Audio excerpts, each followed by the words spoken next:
Well, firstly, I want to express my gratitude. Since becoming Minister responsible for children and social care, I've witnessed the incredible dedication and commitment of social workers every day. Social work is challenging yet highly rewarding. Your passion and the difference you make are truly impressive. I'm always struck by stories of your pride when you've worked alongside families and individuals to achieve their goals. And I know that this is at the heart of what you do, and your efforts are making a real difference.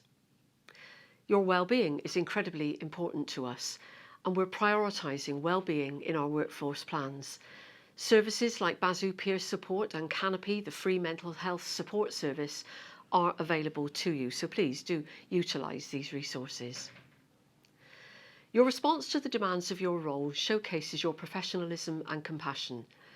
Many of you have undertaken various roles within social care and bring a range of experience from different sectors.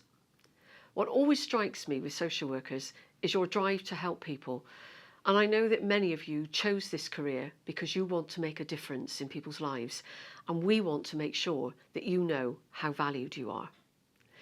I'd also like to thank you for your commitment to our Mwy na Gariau More Than Just Words plan by supporting individuals and families in your care to access services and support in Welsh. Cymraeg belongs to all of us, so being able to say a few words in Welsh can go a long way. Diolch yn fawr iawn I chi gyd. Thank you very much to all of you. Recognising your hard work, we're committed to continuing to work alongside you to ensure that social work is recognised as the dedicated, skilled and committed profession it is, directly impacting on our most vulnerable people. Diolch yn fawr. Social care is a lifelong career, making lifelong impact for the communities that you empower, and I really welcome the opportunity to share some thoughts with you on social work in Wales.